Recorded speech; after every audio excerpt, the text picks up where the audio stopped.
Notice how God said everything, and indeed everything, was very good. It didn't say God saw everything and then inspired man to airbrush a picture or alter the way that we looked physically. No.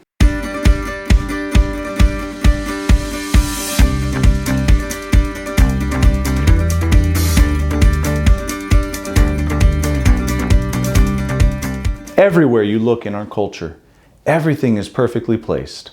Models and ads are perfectly airbrushed. Social media posts are carefully crafted to show only perfection. But what's behind all of that? It's human effort from our weakness trying to fit a mold created by others. It's not perfection. Excellence, though, is different from perfection, and we only attain excellence with God's grace. So, on this side of heaven, perfection is an illusion. Voltaire said once that perfection is the enemy of good. How many times have we tried to do something exactly as it appears to be? Or how many times have we acted in a way that seems to be the perfect way to act? To get that perfect shot, the perfect clothes, the perfect muscles. How many times do we fall short? Or, even if we can attain these things, how much pressure and anxiety does it cause to keep up with these appearances? This can cause a lot of stress in our lives. Society dictates to us through pop culture, the media, and now through social media what the perfect home should look like, what the perfect family should look like, what the perfect vacation should be, or who the perfect significant other should be. But here's the problem. Society is missing a major component to this quest for perfection. Society and culture leave God out of the picture, and so perfection is based in the eyes of humans, not through the eyes of the Creator.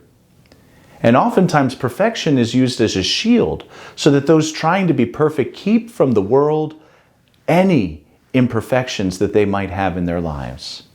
We feel people would judge us or look at us differently. But the book of Genesis says, so God created humankind in His image. God saw everything that He made, and indeed it was very good. Notice how God said everything, and indeed everything, was very good. It didn't say God saw everything and then inspired man to airbrush a picture or alter the way that we looked physically. No. It seems silly, but sometimes that's how we have to think of it. Our identity is answered in the fact that we are created in the image and likeness of God.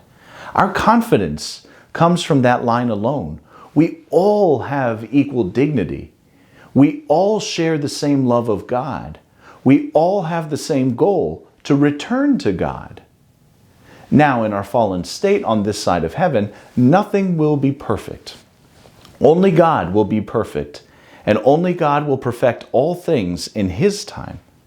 So for us to worry about perfecting the externals in our life seems useless, but what we should be focusing on is what will perfect us. Our tools for perfecting our lives here on earth are the sacraments and the teachings of the church. They don't restrict us. In fact, they liberate us from the expectations and demands of this world. Look at what Jesus said in the Gospel of Matthew to the Pharisees who were questioning Him. Woe to you, scribes and Pharisees, hypocrites!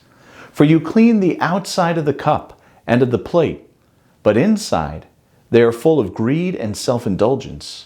You blind Pharisee, first clean the inside of the cup, so that the outside also may become clean. What Jesus is telling us is that He knows that we are not perfect, but that perfection that we should be striving for is in our faith. So how do we do this?